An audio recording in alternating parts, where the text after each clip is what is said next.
today I just had one of those days where I just felt it was a little hard, you know. And then I put in some honey.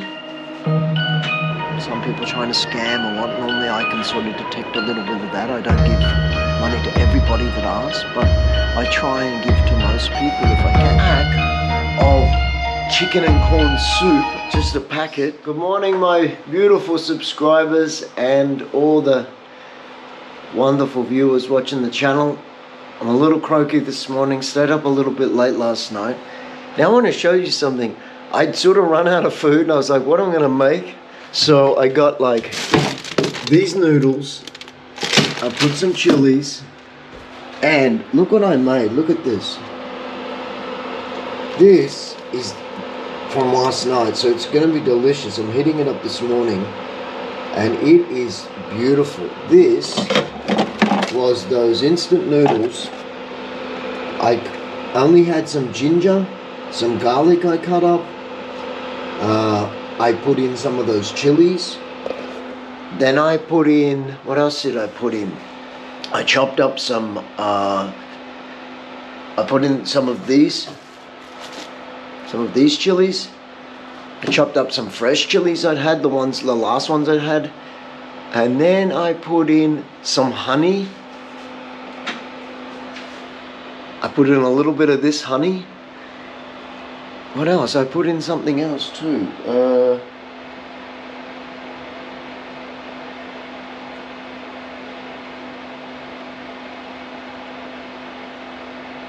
Oh yes, I put in a pack of chicken and corn soup, just a packet, and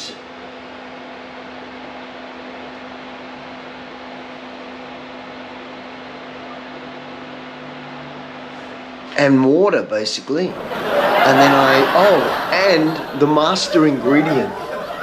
So I was just making this up. The master ingredient. Peanut butter. A big spoonful of peanut butter.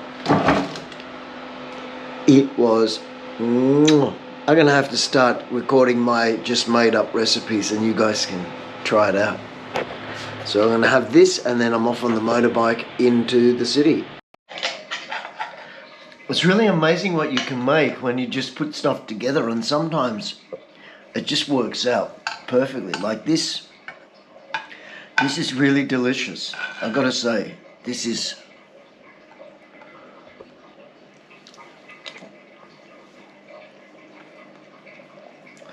I left the garlic pieces really big. Look at this. So they're really well cooked. And they taste beautiful, very healthy. The ginger's going throughout. I can taste the chilies. It's not overly hot. It's spicy, but it's nice. And the peanut butter's just mixed perfectly through it. It's delicious. And the noodles just add a little bit of a base. I think I better make a cookbook. I mean, this is good. I love how things taste that morning after, right? When they've had time to cool down. And they always taste even better. I still have my goal, like I said, to go to the United States. I just think I'm going to have to really work out how to apply for that for a longer term version, and that may take some time.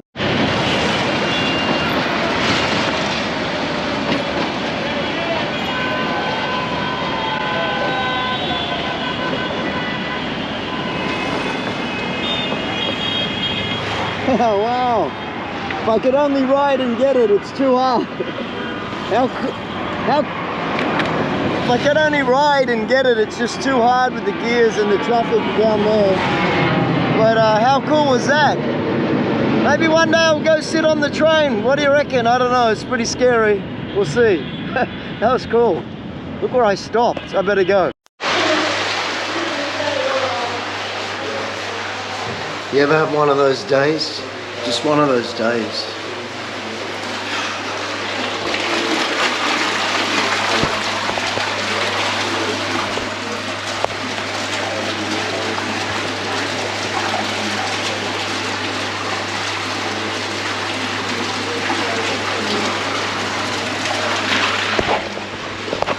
place where I'm staying, you have to put the electrical key in the slot, almost like a hotel, but they only give you one card.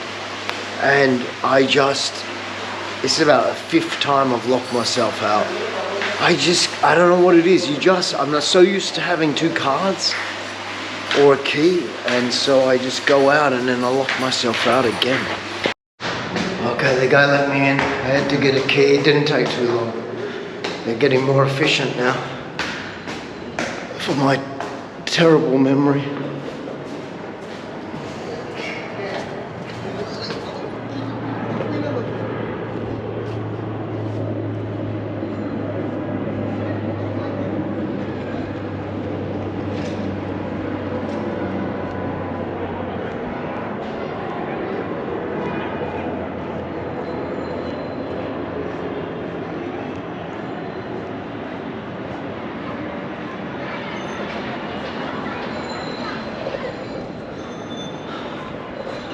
I've had one of those days today. Hey man, there he is. I've had one of those days today. What's the time? Let's go up on the roof. I know they've locked it. Why they locked that so early?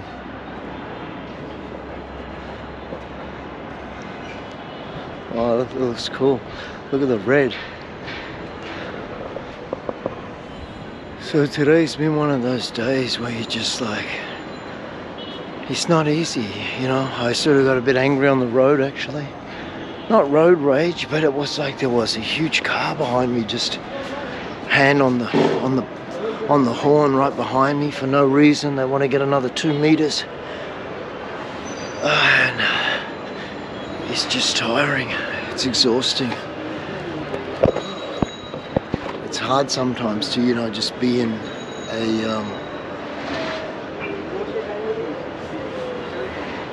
a place where you're new to the culture, you know, you're in a place where you're new to the culture, and you sort of, you know, I'm trying to put things together, you know. It's not easy with visas. This is not really like, you know, this is a YouTube channel and, you know, I've got 1 million subscribers and I'm making a living off this. No, the way YouTube works it, I think it's going to be a while.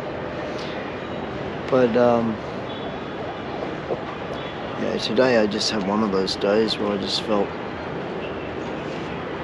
it was a little hard, you know. I don't know, do you face those days when you just think, man, life's tough sometimes, you know? It's yeah, like I guess I'm pretty kind to countries, and sometimes, you know, you might not see my ferocious side, but I'm going to say something, right? Is with Bangladesh, I got to say, you guys got to calm down on the roads, and you got to start showing a little bit of respect for one another. You know, there's a certain courtesy that needs to be displayed on the roads. I've seen so much aggression and so much just pushing in for the sake of grabbing an extra meter. And it's just like really dog eat dog on the roads here. When you're off the road, the Bangladeshi people are just so kind and loving and nice, and I find them really hospitable and very generous. I think that's incredible. Deep sort of like a caring to them, and you know, they'll give you anything, they'll feed you, and you know, they're really, really lovely people. But put the Bangladeshis on the road, I mean, I'm from Australia, it's like Mad Max. I mean, it's really like Mad Max. It is crazy. It's like I feel like I get PTSD riding the motorbike. And you know, I mean, I'm not the best motorbike rider in the world, but I'm a good motorcyclist. And it is just, it's beyond words. I don't have words. I just like, it's just so dangerous every time I ride on there. Normal times are okay. Don't ride in peak hour in Bangladesh unless you want to go almost crazy. I mean, it's just constant horns and people trying to just get in the spot, get in that 1 meter spot, and you know, it's full on. And they have this thing tonight I noticed we were sort of on the freeway part, and even the motorbikes, we couldn't get through because the cars, like cars and those little cars and those little steel tuk-tuks, they're like, I'm blocking right up to the edge. So I'm like, it's not fair, guys. Like, you got 3 or 4 lanes, give us motorbikes a go so we can single file it out of here, you know. Anyway, I guess I'm having a bit of a whinge, but sometimes you just gotta release it. You guys are like my counselor that's just listening. I try to keep it spicy and fun, but sometimes it's just full on. I feel tired. I feel a bit exhausted. It's been a little bit of a crazy ride. How's everything gonna work out?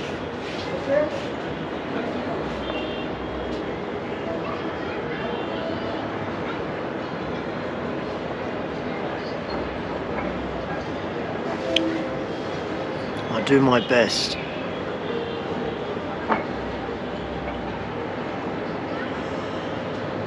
You know, I encourage you guys, like, I was never really interested in doing anything on social media, actually.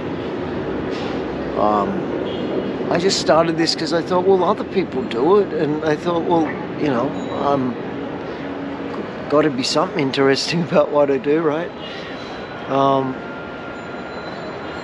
I think everyone gets inspired when people subscribe or you have followers to a degree, because you get this sense, you feel like you're talking to someone. For me, I think one good thing about me is it's not connected to my ego. I think if I pressed a button and I had 1 million subscribers, I don't think it might change you because you become noticed a little bit. So it changes in the sense that maybe you have to be a little bit more, I don't know, you're not as free to just go out and around if a lot of people know you. I think that's fame is a real pain in that sense. I've never sought after that.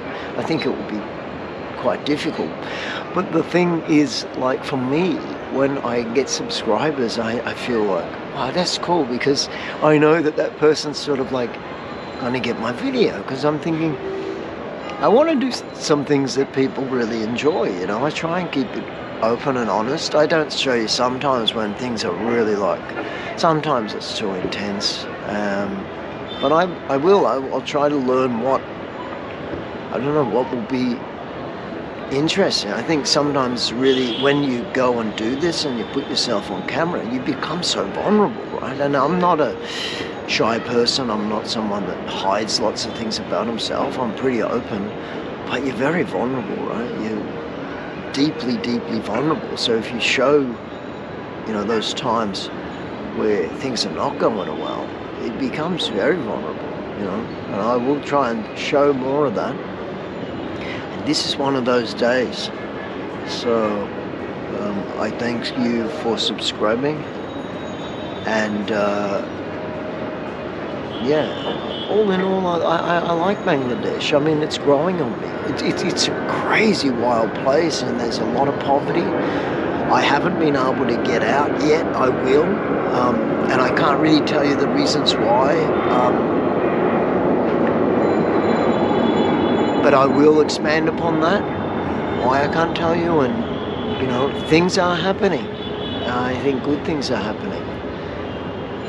I will go back to the States. I don't know how, when, but definitely I'm going to start that company of my dreams in the United States, and I am still working on here. I'm doing stuff on it here, which is great, and I've had really some incredible breakthroughs with that, so I'm really happy about that, and that's good things.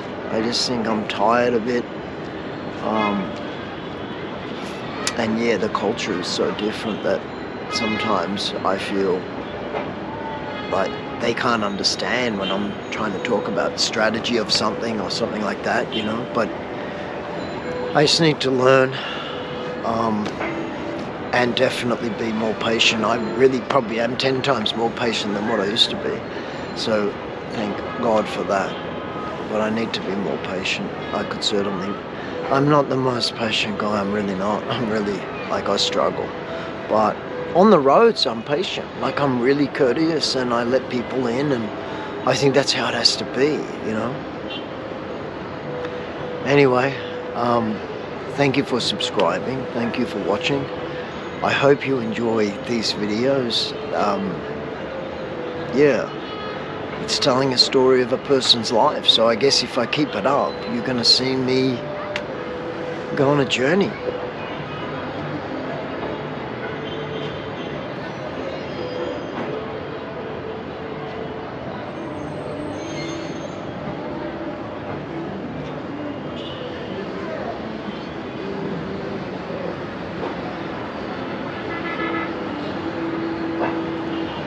Well, when you don't have a beer, which is pretty hard to find, I did find some, but you know, I don't have them in the fridge. You know what we fall back on?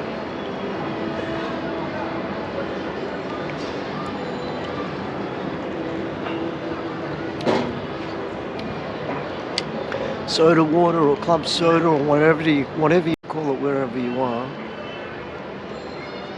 It helps.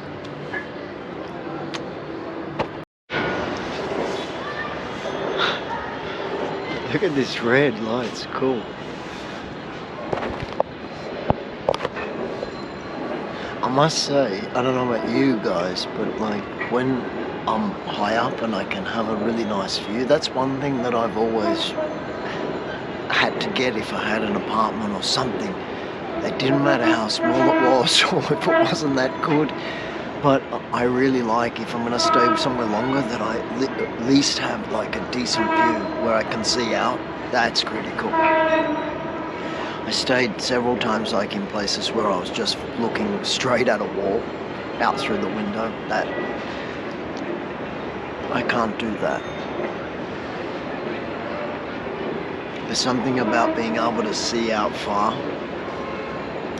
I don't know, there could be a parable in that. What should we call this part of the video? This could be like, let's go deep.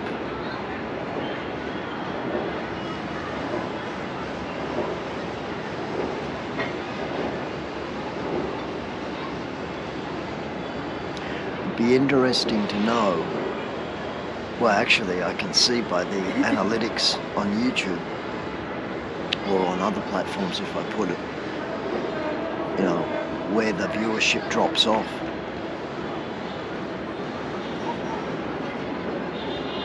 You know, with this channel, I'm trying not to. I know that if I know I have the personality and the skill and the intellect to create a channel that really blows up and whatnot, but I don't want to just create like algorithmically quick snapshot friendly content just to get views, likes and subscribers so that it grows. I don't want to do that. So obviously the growth will be longer, but I think I can apply that to my life.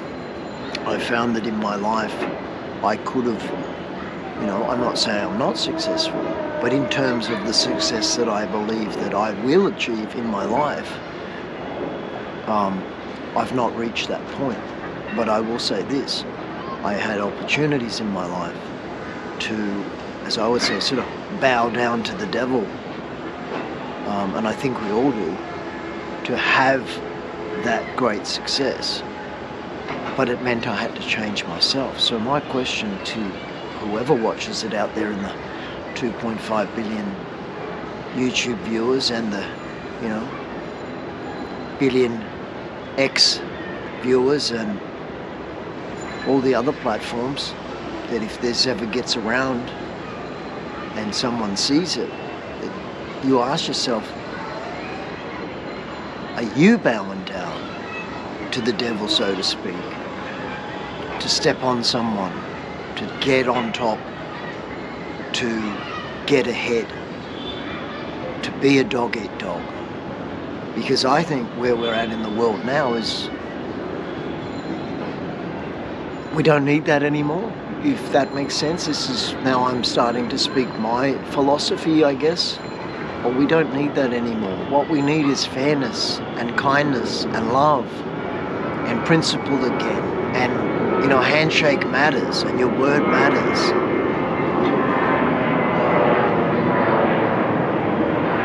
The airport is just over there, like not really that far at all, actually. It's pretty close to the city, the airport, I must say, like to the heart of the city. I would say it's must be only about 16, 17 kilometers, so about, what, say 8 miles. It's not very far from the center of the city. Yeah, so I think, like, you see all these billionaires, right? I don't care if you're a billionaire. I don't even care if you're a trillionaire. But how many of them do good? How many millionaires are doing good? How many people are looking and saying that there's people out there struggling? What can we do? Even just in one day, like, did you touch someone's life today, I feel today that I did in a couple of times. There was some people that asked me some money or whatever. That goes on every day here. But, I try to, even when I do give money, I try to look the person in the eye and, make them feel there's a connection, like, okay, I see. Of course, you're always going to get some people trying to scam or what. Normally I can sort of detect a little bit of that. I don't give money to everybody that asks, but I try and give to most people if I can, just small amounts because it adds up. But but to connect with them, that they sort of know that they're important. And I think that's where I notice, especially in these countries that are not as affluent as Australia, or they're still very behind in a lot of areas, that I noticed that there's a common thread, and that is that the top echelon really wants to keep the bottom echelon down, and there's no fairness. I read an article recently about Bangladesh, and it said that the clothes workers, so predominantly 80% is female, working in the garment industry, had a pay rise of 70%. Recently, because they were almost rioting. There was quite a lot of tension, I read, last year. And what happened is, I read in the article, it said after the pay rise, what their wage was, and their wage was $113 a month. Now, it's cheaper than America and Australia here, but it's not that cheap, right? It's quite expensive. The rents are, compared to the wages, the rents are quite high. So I was shocked. I would say Thailand is cheaper on the whole, both in terms of food and in terms of rent, for sure. Malaysia as well, even though they are becoming expensive. But here, when, like, let's say those workers that are earning that, and that's a big part of their GDP here. And I'm not putting the industry down. I'm not attacking it. I'm just saying, like, there's a reason why that is. We have to learn to be more fair to each other. That's what I feel. Like, we've got to love one another. We've got to think, like, it's better to give than to receive. It's better to do something good. Okay, I'm this big boss and I've got all the money and it's mine, mine, mine. That attitude has to stop, right? Because that attitude is destroying humanity. The more I go around, the more I travel, the more I see the desperation, the more I think, come on, we have to share. It doesn't have to be communism or socialism, but there needs to be a capacity where people that have made it, or people that are successful, don't heap it up for yourself. Use it to do other things. I don't know, create more businesses and make more money, and help people create businesses, and invest in other people's lives to help them to get up from the base. Because a woman working in a factory, they said in the article, 14 to 16 hours a day, 7 days a week, is going to struggle to be able to get up. My country, Australia, I've expressed some of my concerns about it, and I'm certainly not happy with its current direction, but put that aside, Australia is a magnificent country. It's probably the most beautiful country I've ever seen of all the countries I've travelled to. Now, I'm sure there will be aspects to some countries that they have parts that are more beautiful in parts, like mountains in Switzerland or something, or maybe some form of you know, I don't know, forest somewhere. But all in all, Australia is just phenomenal. It's just like this God-blessed, beautiful land with every type of that. We've got rainforests and beautiful beaches and sand that feels like powder, and you know, the most gorgeous blue oceans and clean air, and we've got forests and we've got rainforests and we've got deserts and mountains and snow, and it's like you go there and you're like, this is incredible, you know, and we don't even have to pay for, if you don't want, you don't even have to pay for education. I can go to the doctor or the hospital anytime and it's free. You're not even paying $1, just go in and out. It's amazing. You know, great support for people when, you know, you don't have a job, and get the support from the government, and it's reasonable money, right? And I want to see that in the world. And I think now, you know, Australia's sort of heading down. There's people now are starting to struggle there with the ridiculous house prices and everything. And this is, you know, this is something that I'm working on behind the scenes, is how to change that. And that's a big thing. But you'll see more about that in the future. And, you know, I just encourage you, don't bow down and take the easy way out and be another person, another scumbag out there that just is sucking off the blood vessels of humanity just to get yourself up. And then once you're up, it's all about keeping everyone down. And I just see that all over the world. I see that in every country, including my own. And I vote as a member of humanity that we change it. That's it. That's my story. And have a good day.